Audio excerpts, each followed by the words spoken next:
America is always safer in the hands of the people than in the conference rooms of any elite. Sam Seder. They are unanimous in their hate for me, and I welcome their hatred. We must guard against the acquisition of unwarranted influence, whether sought or unsought, by the military-industrial complex. The Majority Report with Sam Seder. If I get the feeling you've been cheated.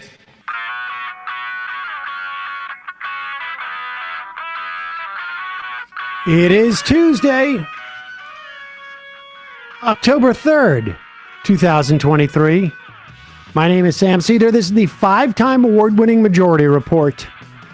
We are broadcasting live steps from the industrially ravaged Gowanus Canal in the heartland of America. Downtown Brooklyn, USA. Yeah, downtown Brooklyn, USA. I just had a Mitch McConnell moment. On the program today, vote on McCarthy's speakership could come literally any minute. And his fate in Democratic hands which seem rather reluctant. They're more willing to flip him off. Tiny hands. Meanwhile, day 2 of Trump's fraud trial. Oral arguments begin today at the Supreme Court to decide the fate of the Consumer Financial Protection Bureau and the First Step Act.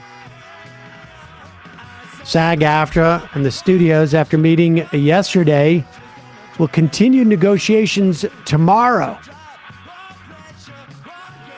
And 10 drug companies agree to Medicare price negotiations. Despite the fact their suits are ongoing, they don't seem to be going too well. The Menendez corruption trial now slated for May. The UN approves Kenyan-led force to police Haiti. In the lead up to the 2024 elections, Republicans try to redefine the words around abortion. New report suggests Elon Musk's Twitter agenda drafted by white nationalists. And new research shows that children are the most at risk of eviction. All this and more on today's Majority Report. Welcome, ladies and gentlemen.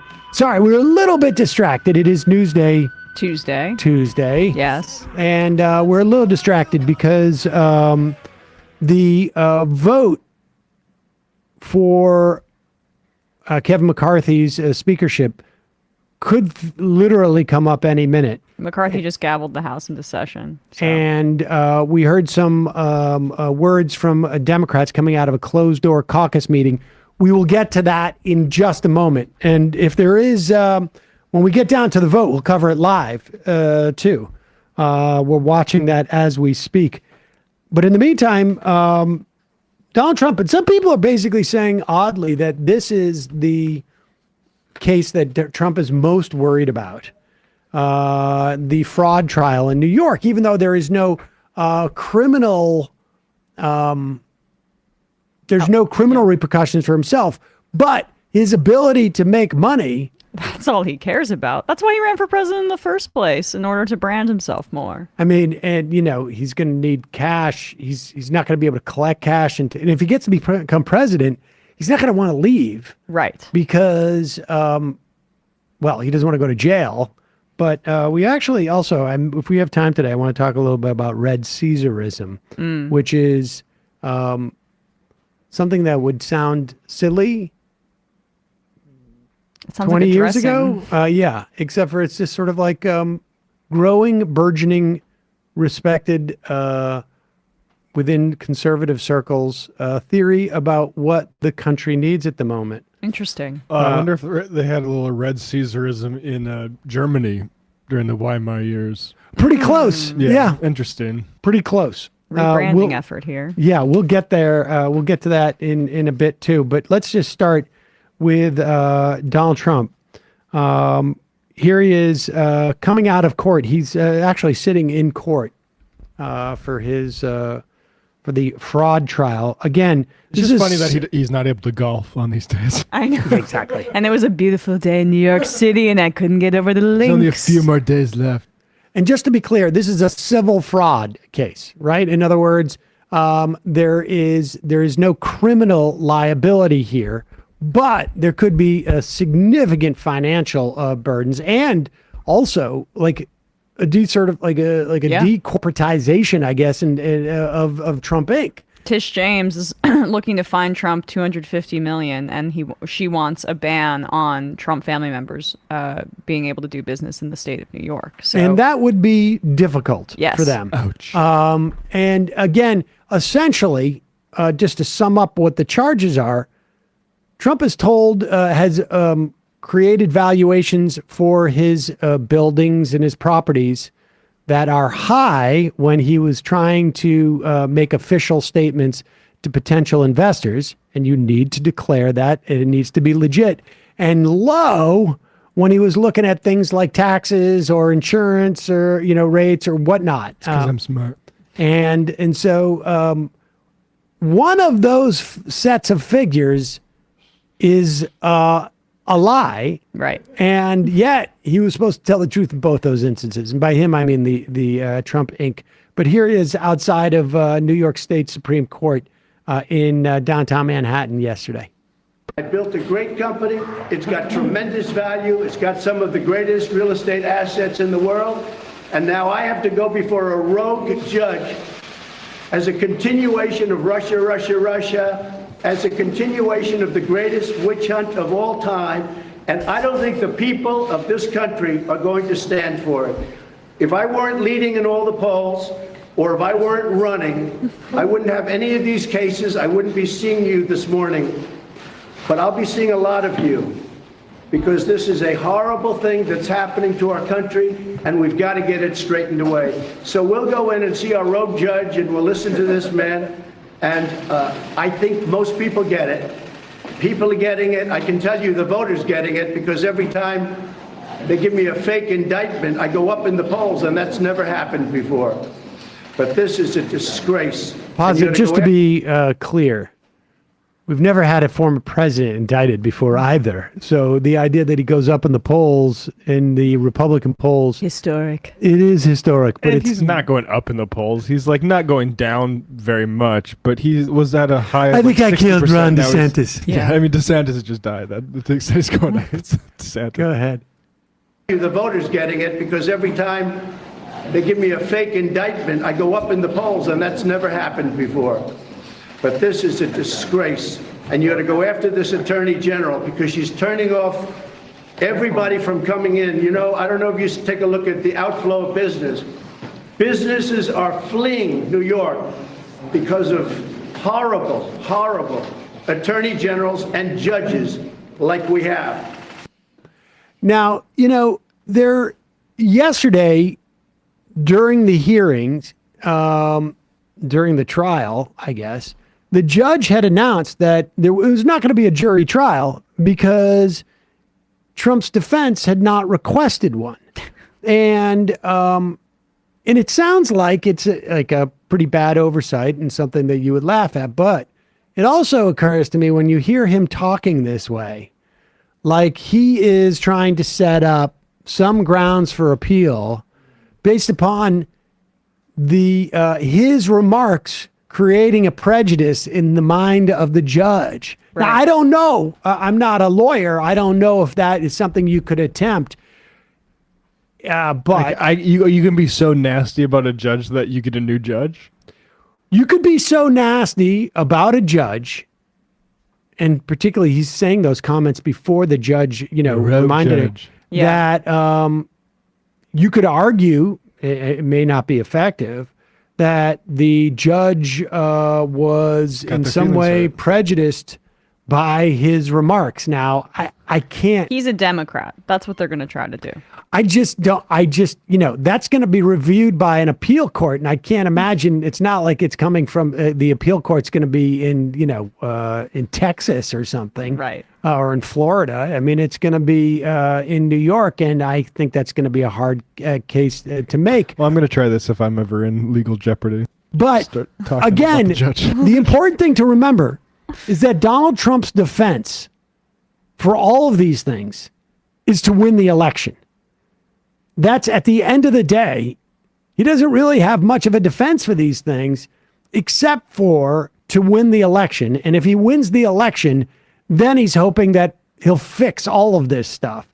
And so you got to look at what he's doing in the courtroom as its value to him politically, as much as you got to see it as value to him legally.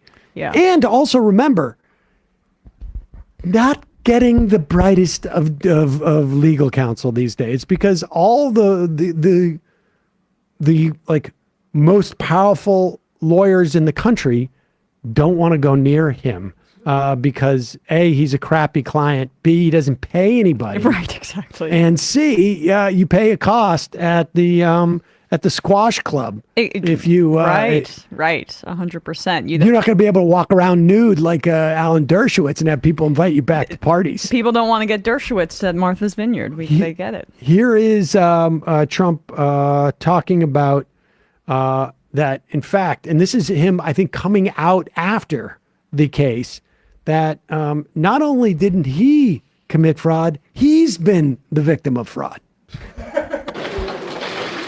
Disgraceful trial put forward by an Attorney General, Mr. Rupp. We have murders going all over the city, all over the state at a record level. It's an epidemic, and they waste their time on this. With banks that were very happy, they got all their money back. They weren't defrauded. I've been defrauded. With a judge that ruled that a building, that a property is worth $18 million, when in fact it's worth over $1 billion, probably $1.5 billion, it may be worth anything. When many properties which I sold are worth much more than were listed in the financial statement. So he's being defrauded because the judge's evaluation was that the property was worth 18 million, as opposed to it being over $1 billion, which is his assessment. Yeah, now, I mean, it's conceivable that the judge doesn't know how to evaluate these properties, and they'll bring in experts and whatnot. We'll see. To be honest, I don't know anything about real estate either, but it is interesting to watch him come in and perpetuate this notion that there are murders going all over the place. I mean, I almost think that like that's a line out of the Al Capone movie. Like, I can't believe the Attorney General is doing this. Like, this crime going all over the place. Wasting their time, and then With white this. collar crime. Exactly. With me, just a reputable business owner. That's Could be arresting a guy selling weed. It seems like that's the case that bothers him the most, when you just see him flailing a little bit like that. Another reason why people don't want lawyers don't want him to be their client is that he just never shuts the hell up. Like, why is he going after the judge in public? Because for him, the legal fight is the political fight, and the political fight is the legal fight. It's the same reason that when you donate to his PAC now, that's getting funneled to his legal defense. His campaign for president and his campaign to not, get go to jail / pay $250 million, they're the same thing. And according to 502 Drew, the judge didn't do the evaluation on the property. The 18 to 27 million was a local property assessor's value. Okay. Which are, sometimes a little bit lower than what the market rate is based upon, taxes. But I can't imagine that delta is correct. Between $1 billion and 18 million? Even $1 billion and 27 million seems to be a little bit of a wide gap. You wouldn't understand. No, you don't get it. Interesting kind of property. We will get into what's going on in the House in just a second.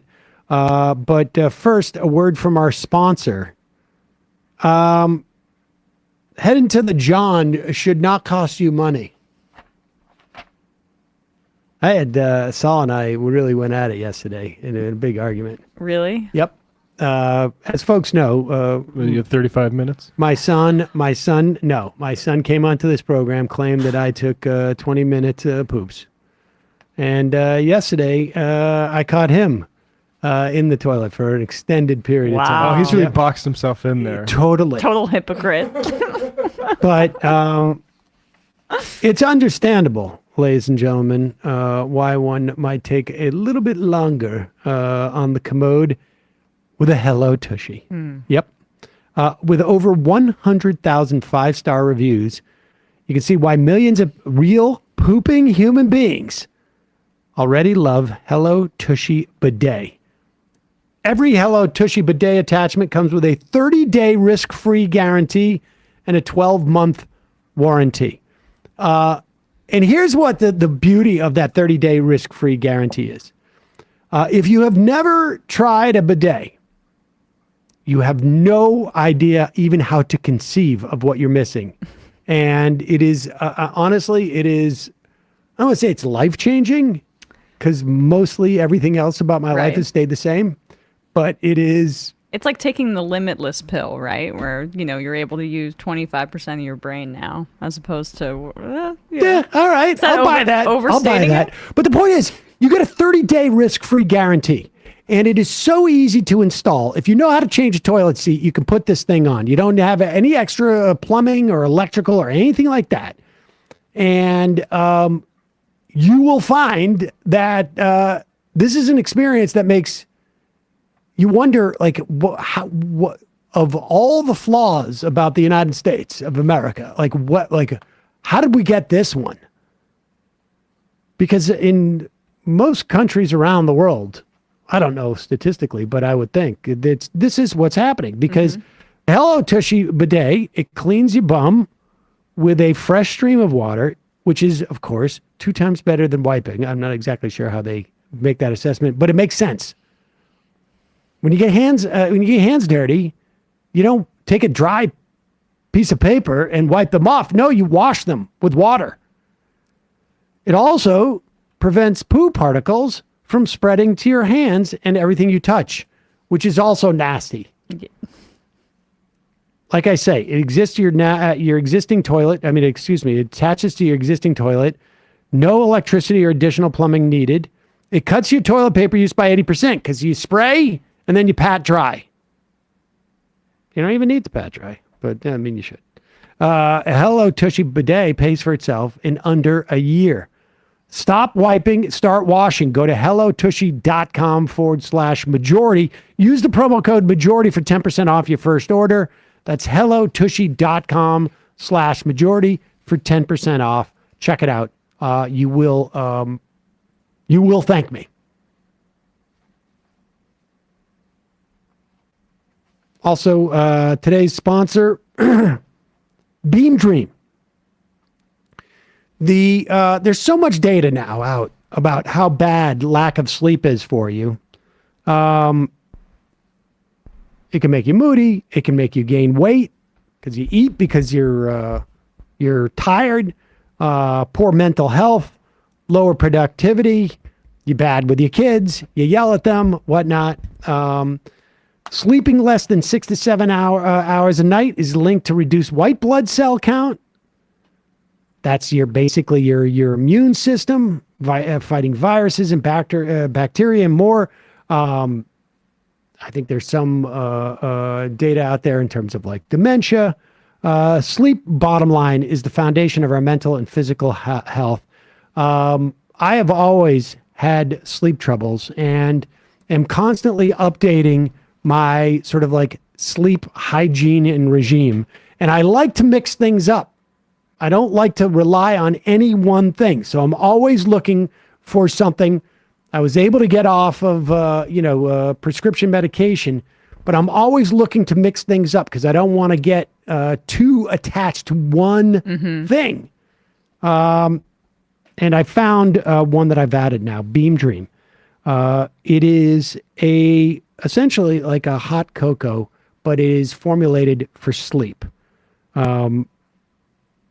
Dream contains a blend of reishi, magnesium, theanine, melatonin, and it helps you fall asleep and stay asleep and wake up refreshed.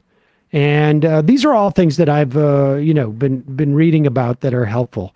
And it comes in the form of, and you can use either hot water or hot milk. As a kid, my mom would give me hot milk, and so I sometimes go for that.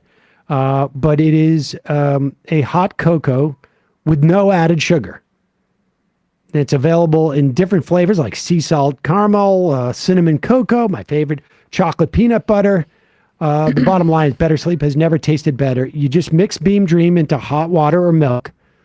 You can stir it or froth it. They got a little frother if you want. And have it before bedtime. I have it about 30 minutes beforehand. And, well, I didn't really occur to that, but you sleep like a dream. Forbes, New York Times, are all talking about Beam and why it's trusted by the world's top athletes and business professionals. It really is nice, and it's particularly nice been on these cooler nights that we've had, because it's nice to have some warm cocoa before you go to bed, and also with all of these elements that help you sleep: magnesium, L-theanine, the melatonin. If you want to try Beam's best-selling Dream Powder, you can get 40% off for a limited time when you go to shopbeam.com/majority. Use the code majority at checkout. That's shopbeam.com/majority. Use the code majority for up to 40% off. Check it out. All right, so let's get back into this. Where are we in terms of the vote that's happening right now? They are doing debate rules for a energy and water spending bill right now. And so it is, the motion to vacate has not been brought up yet. Now, my understanding is that the motion to vacate is a preferred, is that what it's called, or privileged? So they can't take a vote before they take this one. So they can negotiate stuff, but this is just like he's trying to buy time to figure out what to do because they're in session. They could stall theoretically, but they can't stall for too long. Who is speaking right now? Right, it's Representative Mary Gay Scanlon of Pennsylvania. Okay. So let's just go through what the deal is. Like I say, McCarthy cannot. Once GAETZ made this motion, McCarthy cannot avoid a vote.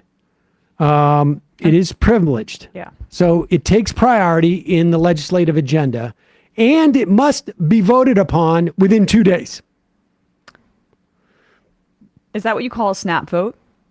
Well, the snap vote would him just be saying, we're calling a vote right now. But I suspect what's going on is there is they've got to count how many people are actually available to vote for the quorum, because it needs to be a majority of people voting yay or nay. So some people could avoid the vote by voting here or not. The first thing that McCarthy is expected to do, unless for some reason he believes he has the votes, and they've been really horrible about counting votes in the past anyway. They've lost multiple votes. And there's no reason to believe McCarthy's going to be able to figure out who's going to vote for him here or not. They anticipate that they could lose 15 to 20 votes from the Republicans, which would oust him as speaker unless he could make that up on the Democratic side. But the first thing that they're going to try and do is someone's going to make a motion to table GAETZ's resolution.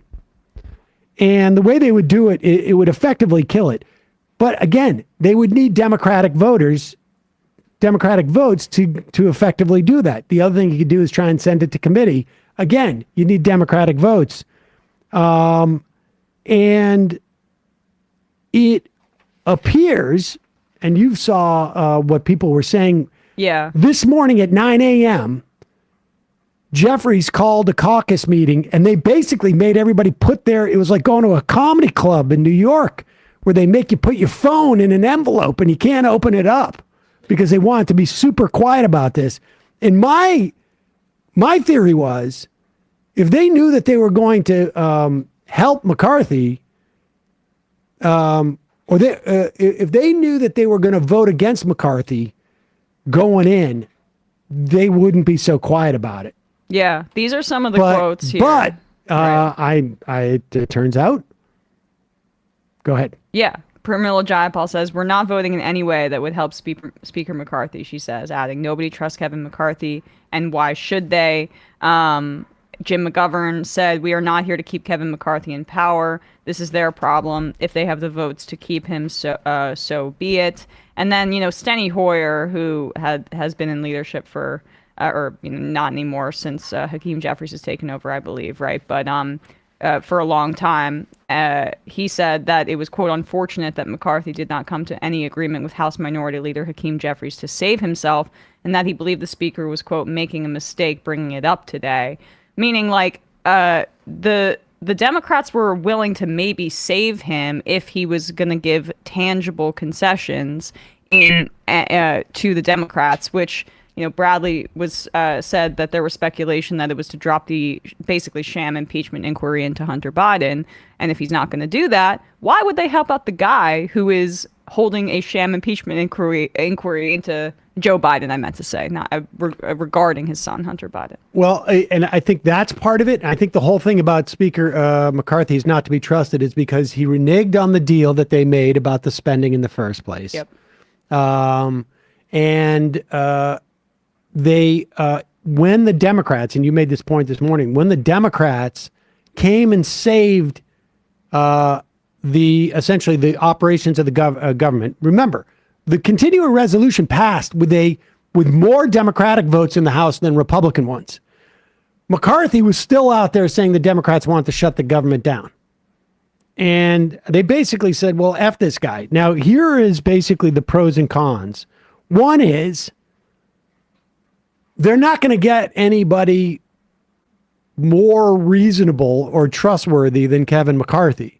But again, it's sort of a binary thing. Like, if you can't trust somebody, you can't trust somebody.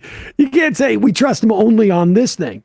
The other thing that would inhibit would encourage Democrats to help him keep his speakership is the government shutdown is going to happen in 45 days or 40 days at this point.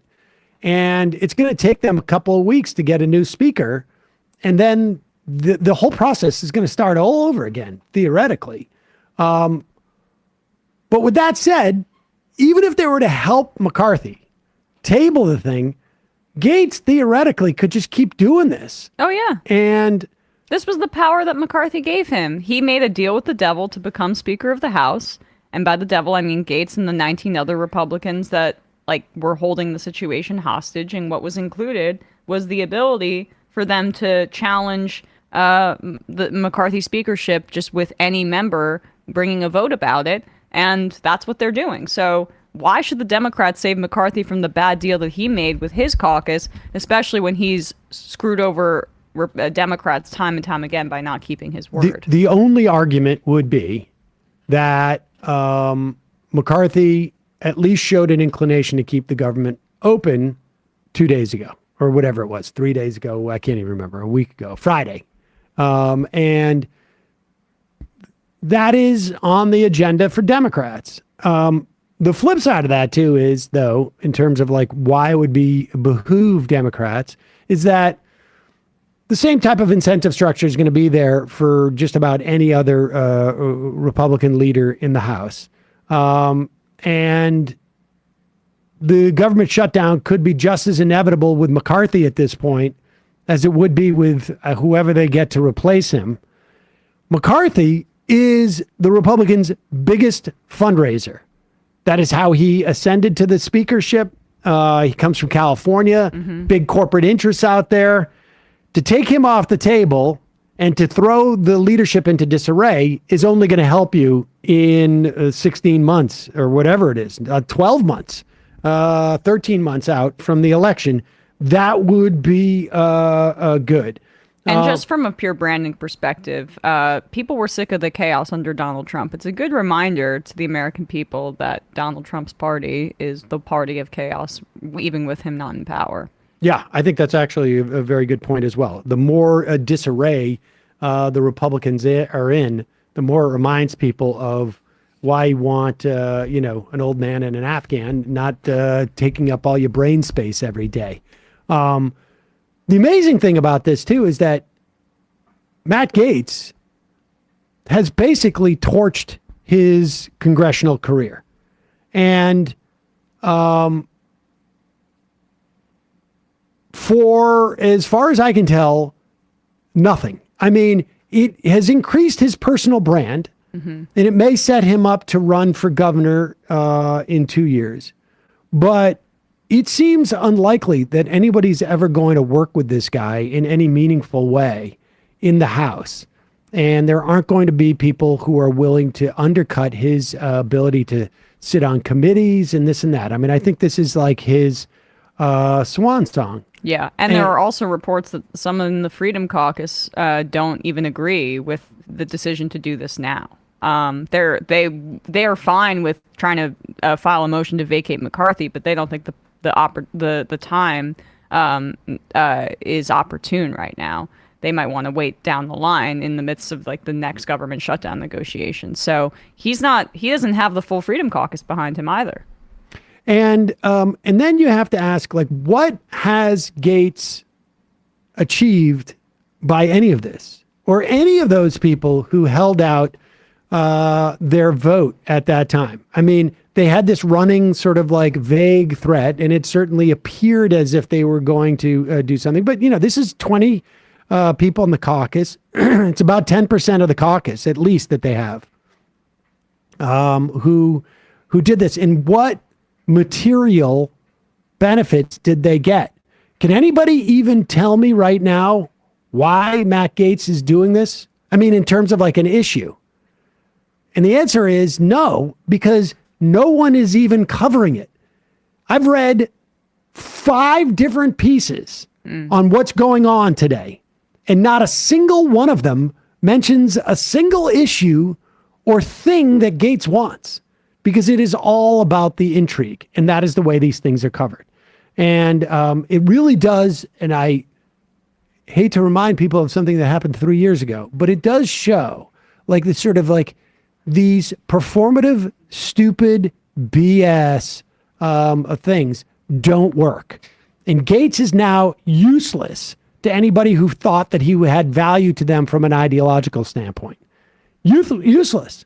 I mean, he'll be able to, sit on a committee as long as he retains that committeeship and talk in the same way that he was before. But in terms of actually like getting legislation done, any type of meaningful, reforms, that's completely off the table now for him. By him taking the step to hold the speakership hostage, right? Which was some of what people were advocating Democrats do for different reasons. He's overplaying his hand. Yeah, is basically what it comes down to. I mean, there, the you get leverage where you can, but if you overplay your hand, there's no value in it. And some of the stuff they were getting that they wanted was strictly procedural. Much of that has not necessarily been upheld by McCarthy, but they could say that they got these procedural changes, and there's value in that. And he may have gotten a couple of committee seats, and there's value in that without a doubt.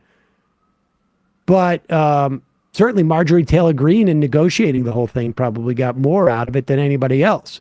But that's where we're at. And do we have an update as to what's happening on the floor? Still, all right, yeah. We may not get that final, I guess, news until later in the afternoon. Could do the spending stuff live, though. Would be fun. Well, but they're not. It's all just BS, though. That's the thing. Yeah. They're not really doing anything. It's really they're just trying to buy time. Just a reminder, we spoke to Ian Millhiser yesterday about that Consumer Financial Protection Bureau case. That is one where the Fifth Circuit Court, this is the one out of Texas, Louisiana, and what's the third state? Mississippi, found that the Consumer Financial Protection Bureau, because it is paid out of the Treasury Department, out of basically fees and fines that it imposes on banks, has an independent, essentially, funding mechanism. Again, set up by Congress. The Fifth Circuit found that it was unconstitutional because Congress is supposed to appropriate the money, not Treasury. Treasury's not supposed to pay out there. But the Constitution itself says, and the exact wording escapes me, but unless appropriated by Congress. And Congress directed this funding mechanism. So we will see. We'll get reports back as to like how it's being received in the oral arguments today. But it's a good thing that the Supreme Court is on its heels a little bit, because they tend to be a little bit less crazy in that instance. And also, just so people are reminded, that suit brought to basically disband the CFPB was brought by predatory payday lenders. And that's the group that the Supreme Court will be listening to in their claims against the constitutionality of the Consumer Financial Protection Bureau. Those are the moneyed interests at issue here. And we should also say, I mean, if the Consumer Financial Protection Bureau was found to be illegally established or unconstitutionally established, all of the banking regulations that it has promulgated since that time, which was 10 years now, has it been around? Would be Dodd-Frank, so 10 years plus. I can't exactly. July 2011, so 12 years.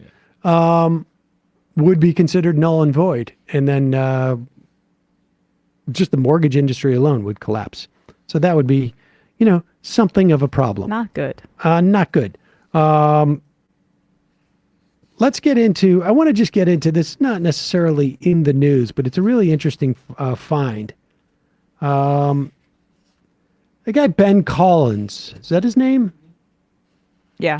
He is a NBC News senior reporter, has been reporting on, been following Elon Musk and his purchase of Twitter. And he posted a video on Twitter explaining how he found a blog post, an article essentially, from a site called Revolver News. This is a right-wing news site. From the Tucker right, basically. Yeah, exactly. The paleocons, as they called themselves, the sort of Pat Buchananites. And this post was written like about right up like a month or two before Elon Musk purchased Twitter. And it outlines sort of like, it is both a prognostication of what would happen if Musk was to purchase Twitter, and a prescription as to how he should go about it, and in some respects, an explanation as to why he would do it. But here is Ben Collins talking about that. Hey, everybody. So, I've spent the last few months trying to figure out why Elon Musk is doing what he's doing to Twitter. And I think I finally found a clue. It's this article here. It's called Battle of the Century. Here's what happens if Elon Musk buys Twitter. And it outlines almost exactly what it would do over the next year. It tells him to buy the company outright, which he does. It tells him to blame the ADL once advertisers start fleeing. It is pretty prescient. And it also says Musk buying Twitter would be the declaration of war against the globalist American empire. Now, how do I know that Elon Musk saw this article?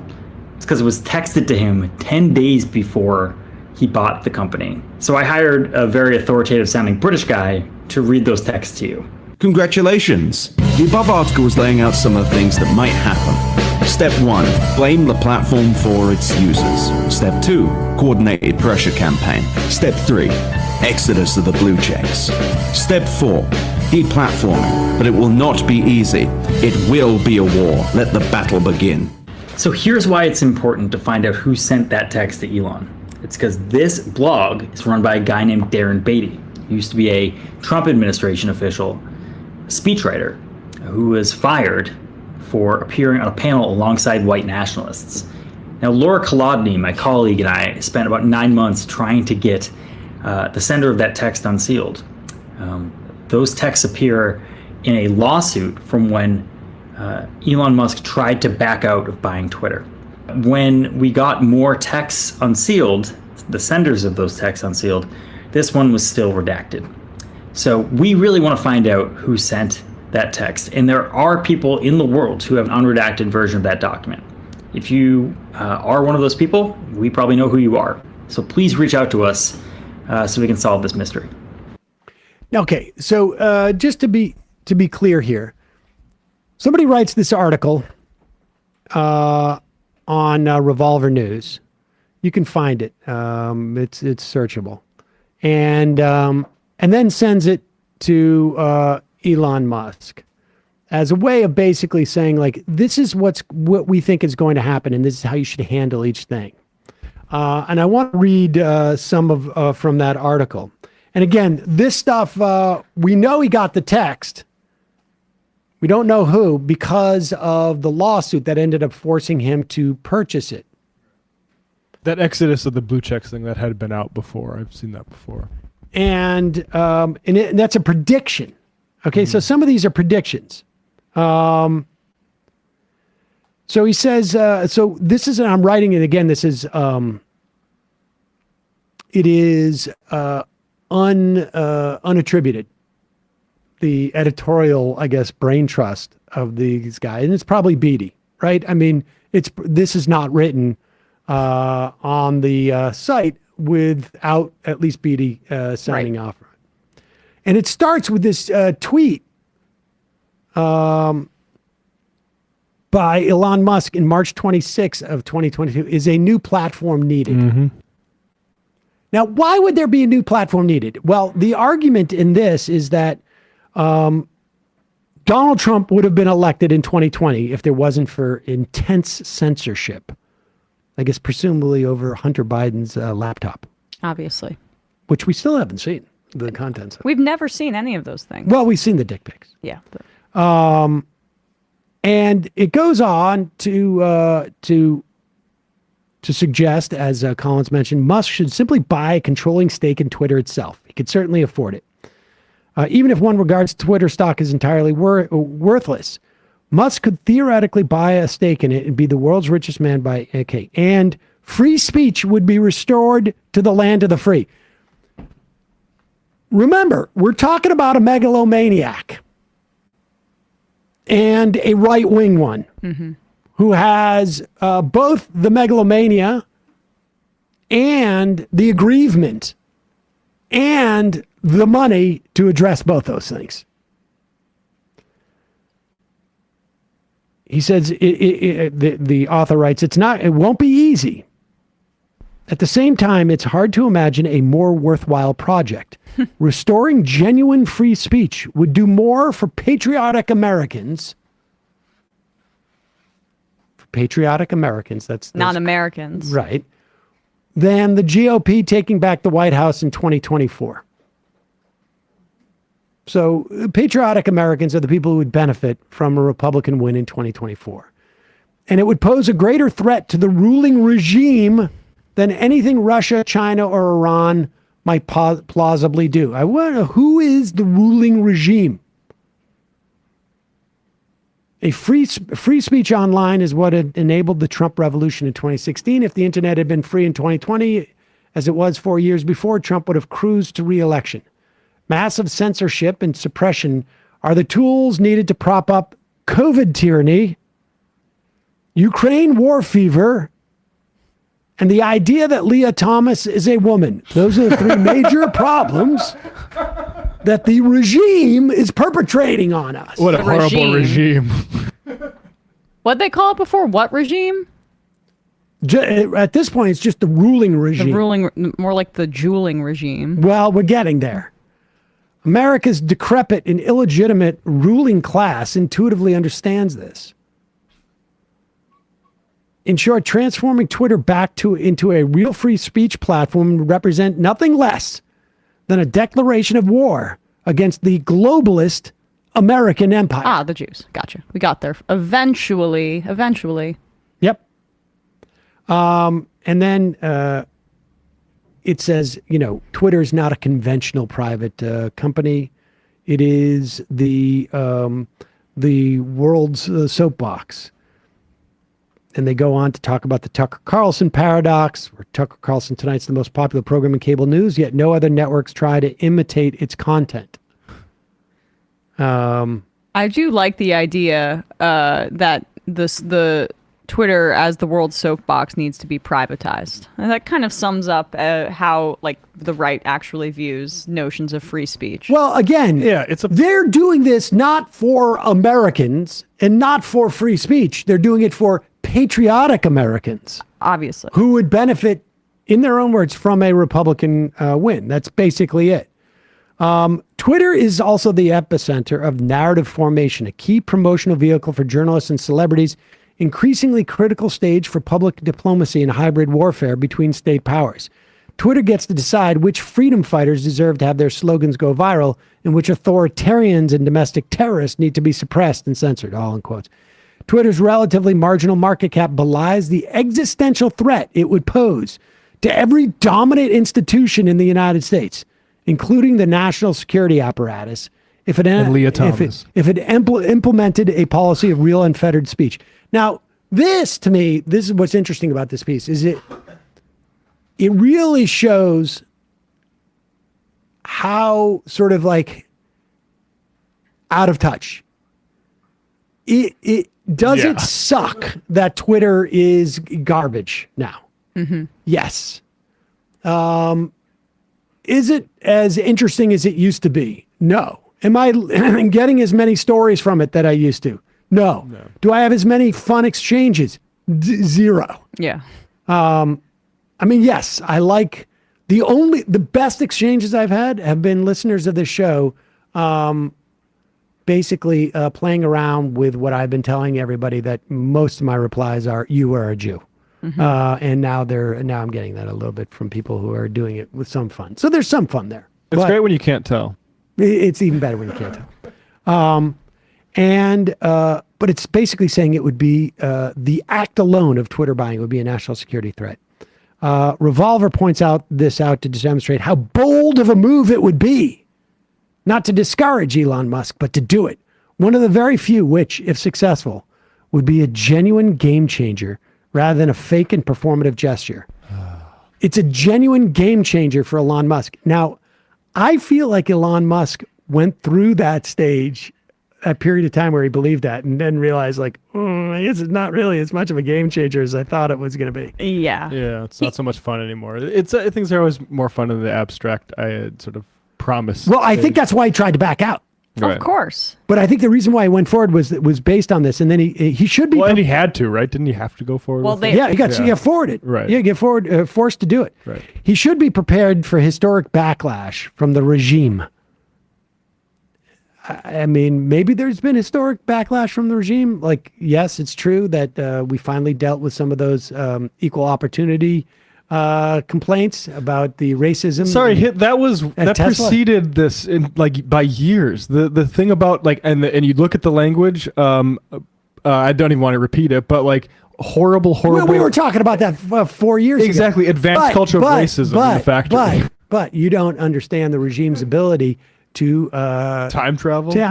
So, anyways, time travel back to the entire system would mobilize against Twitter, reflecting the same cancellation strategies the regime systemically employs to control politicians, websites, major businesses, even countries. Oh, this is the money line here. And even women's sports.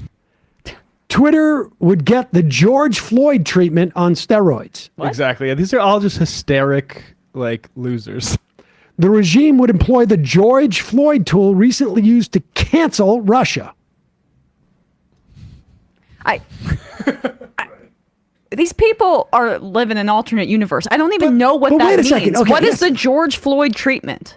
Are they trying to allege that like a George big psyop? that George Floyd was really not murdered, or that he deserved it in some way, and that created some sort of mass hypnosis about systemic racism in the country? The George Floyd thing is saying basically like the CIA and the deep state did all those protests following the cop acting perfectly fine in order to get the Democrats elected. And then they used that same tool to cancel Russia. Well, yeah. That's part of the same thing. But directed with laser-like focus on a single company and its lone, brilliant, iconoclast leader. That's where I can't stand this. Yeah. Because this is so written. And like I'm listening to this and I'm like, this is the nerdiest shit I've ever heard in my life. Like I can't believe, but they're writing it for rich guys to listen to and for their donors. Oh no, they and for Elon. They wrote this for Elon. Exactly. Period. It's written for it's no, the most servile this crap. is of course. This is exactly like Bill Barr writing his memo for Donald Trump. Yeah. And it works. It works on these morons. And the thing is, the guy writing it's a moron too. I mean, this is. I mean, it's fascinating. Then it goes, okay, this is what's going to happen, and this is now predictive. Soon as Elon allows all these people back on, the moment Twitter stopped telling users what they're supposed to think, elites would immediately treat Twitter as responsible for what all its users think and do. It'll be blamed for every so-called act of racism, sexism, transphobia occurring on its platform. Or the rise. Now, that's actually not been the case. Mm-hmm. Twitter's just become synonymous with its community because that's what a social media is like. That's what it is. The network effect. Yeah. It's only the value of any social media platform is almost 100% a function of who uses it. Who's there, yeah. But this predicts that the platform will be blamed for what the white nationalists on it do. Yeah. What the Nazis on it do. Which I don't think is quite there.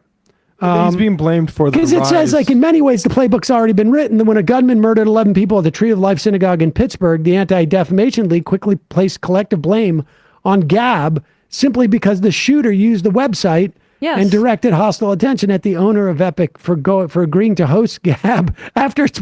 I mean, simply because corporations have a responsibility to not allow for illegal activity to be used on their platform. I mean, simply because of that. And then January 6th was used to nuke Parler. Everything's a psyop. Yep. Every reaction that people have to injustice or to right-wing violence has to be by definition manufactured, because these people are dumb. And they're servile in the way that they're trying to suck up to Elon Musk. But, I mean, they're also unable to contend with the world as it truly exists, because the only way that they can sell their agenda is if everything is a psychological operation. So they predict, and again, it doesn't take a genius to predict this.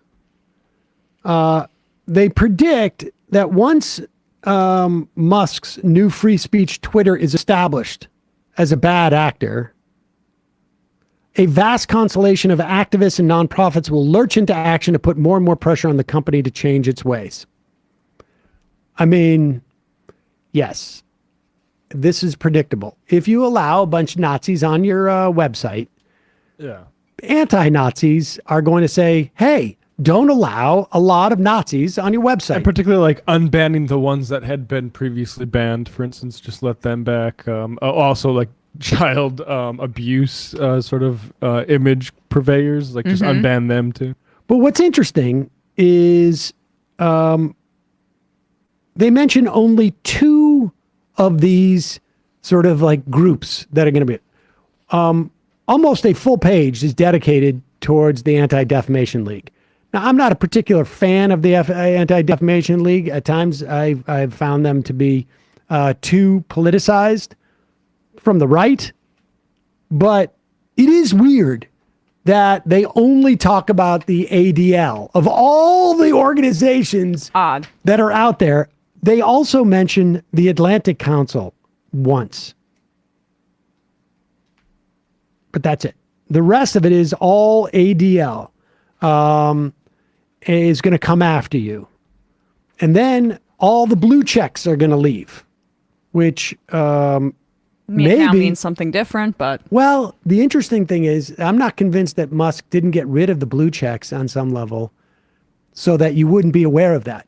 no, you know why he got rid of them? He got rid of them so that journalists and people who were verified were unable to get their true information out there. He's attacking the network effect and capability of it by scrambling like the signifiers that used to mean credibility, and now it means I'm a big sycophant for this Afrikaner billionaire. But I also think, and this is part of it, because they write, when the blue checks leave, the free speech platform might survive, but Twitter will have lost its special magic. So in other words, they needed to keep the big name people on the platform, but they refer to them as blue checks. And if all the blue check people left, like, I'm not convinced that Musk wasn't sort of like anticipating we may lose those people, or when it started to look like they were going to lose those people, you open it up to everybody, and then you can't really notice the exodus of blue check people. Mm-hmm. Well, remember, because I mean, do you have a sense of how many people have left Twitter? Like big name people? I mean, I only know anecdotally from like friends of mine who were verified who have left because they're like, I don't need to be there. But that was part of why he did that stunt where he, assigned LeBron James his blue check, even though he didn't want to pay, and the other celebrities. This was him doing this exact playbook in real time that we saw. And then they anticipate that Twitter itself will be deplatformed off of the app stores. Again, which they wouldn't mind because this is all dumb money. I think and he wanted to capture and kill this. Like, I think there's an idea where Elon, like, you get both possibilities. One, I turn this struggling company around. I just don't think he ever had the capability to do that. I think maybe deep down, or maybe a sliver of him believed he could. But on the other hand, it's like capture and kill, like National Enquirer does the stories. Like, you buy it and then you just let it disappear. But he just did that in general to all of the people that he resented the most. Exactly. Which are the journalists that were calling him and other right-wingers out on their shit. But I understand why the Saudis would be interested in funding that. I understand why he would be interested in putting his own money toward it. These banks that are like, oh, we're very concerned about how you're... Like, I think they're the same as the Saudis. Like, I don't know how those decisions are made that they thought they were actually going to be able to get that return on how much money they're giving Elon. But the interesting thing I think about this ultimately is that it shows, because again, somebody's texting him this article and going back and forth about this particular article. And it shows what motivates his purchase. The guy is, I mean, it's getting increasingly clear, but the guy's a white nationalist. And he is motivated by those three major things that the regime is doing. It is forcing you to accept that a trans woman swimmer is a woman, and the regime is also what was the other one? I can't even remember. I mean, Russia hate, and I mean, we're giving Russia the George Floyd treatment. That makes sense to normal people. Further on that tweet, the exodus of the blue checks. Another tweet here that came out with that. Ben Collins also tweeted this one. It will be a delicate game of letting right wingers back. Did you read this on Twitter and how to navigate that, especially the boss himself, if you're up for that? I also lay out the standards early, but have someone who has a savvy cultural political view to be the VP of actual enforcement, a Blake Masters type. So there it is. It'll be more interesting to see what happens with. So just to recap, a Nazi billionaire bought one of the largest communication platforms in world history and is now driving it into the ground because he doesn't like the output of it. Yep. Okay. Happy Tuesday, ladies and gentlemen. That Oh, by the way, ahead of an election, a very pivotal one. So that and undercutting every journalist out there's ability to communicate real facts. Yep. Anyway, I'm on Blue Sky. I'm up to 500 followers now, so that's about a hundredth of what I was. I'm also at Blue Sky too. I haven't logged in. I haven't logged into Twitter too much either, to be honest with you. But maybe we'll talk about Red Caesarism another day. We've got plenty of time to get there. But essentially, the long and short of it is, the Claremont Institute is one of these right-wing think tanks where they're actively now promoting this idea that we just need a strong man because America has not been the same. When would you guess these folks would say that America really went downhill? What would be the year? Brown v. Board. 1965. Yeah. 1965. Oh. Voting Rights Act. Voting Rights Act. Civil Rights Act. Or Civil Rights Act, yeah. Civil Rights Act, Voting Rights Act. Yep. Go figure. What a coincidence. It's just when men could be men, It's true. But they thought that, and they thought Ron DeSantis was going to be that. They still don't understand why Trump is sort of the best approximation of that, and it's because he wasn't like a Republican sort of gremlin working his way up the minors. He was a rich guy being in pop culture. Mm-hmm. Folks, it's your support that makes the show possible. You can become a member at jointhemajorityreport.com. When you do, you not only get the fun half, or should I say the free half free of commercials, you also get the fun half. You can also I am the show. All you got to do is pick up the app. The app is free for everybody at majorityapp.com. And if you're a member, log in. You will be able to I am the show, and we will read your I am more than likely in the fun half of the program. Also, don't forget justcoffee.coop, fair trade coffee, tea, or chocolate. Use the coupon code majority, get 10% off. And check out the AM Quickie. Yes. It's our thrice a week newsletter for free. You can get it 5 days a week if you upgrade to a membership on that. It's really just a service by us more than anything else at this point. But it's great. It's a service. I read it every day. It's very good. Emma? Yes. I'm just monitoring this GAETZ thing. No, I was just checking in on you. Well, we don't need to talk about it, but 1:30 is when the vote is going to happen. Last night was very rough for me. I didn't talk about it on ESPN, but I will when we do our OT episode. We talked about the other games though on youtube.com/ESPN show. I'm not buying tickets to Giants games anymore. It's very difficult to get out there. And it's a huge waste of money, and I would rather do other things with my money than go and ruin my week. So, not the best choice I made. I have a video on my phone that I've not been able to bring myself to watch of that pick six that Daniel Jones threw at the goal line. You should watch that live on next week's ESPN. I know. Strange. I was standing there like this, like, oh my God, like I'm going to get a video of the touchdown. And then I get it. And Devin Witherspoon just running towards my end zone where I was with the ball. Maybe we'll play that footage on ESPN. That's awesome. It was awesome. I've really never seen anything like this. I have a draft text on my phone of also saying that I was going to text you saying I can't come in tomorrow, but I didn't send it because that was absurd. I would have thought it was a joke.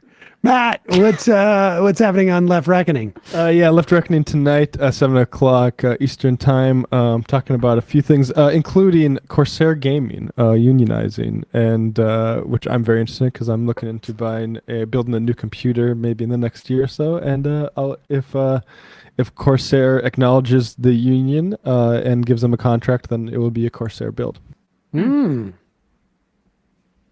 646-257-3920 is the phone number, and you can call us and you'll be part of the fun half. Bye-bye. You are in for it. All right, folks, 646-257-3920. See you in the fun half. Are you ready?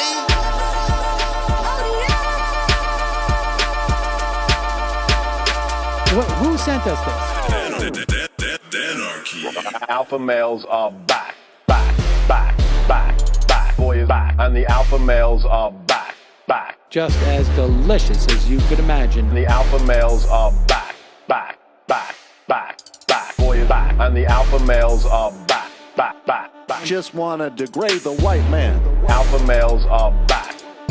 I take all of it in my throat. Alpha males are back. Snowflake says what? The alpha males are back. You are a madman. And the alpha males are back. Oh no, Sam Seder! What a fucking nightmare! Bring back DJ. Yeah, or a couple of them. Just put them in rotation. DJ Denner. Well, the problem with those is they're like 45 seconds long, so I don't know if they're enough of a break. That's fucking nonsense. You see white people doing drugs that look worse than normal white people, and all white people look disgusting. And the alpha males, psych, fuck them. Snowflake says what? What?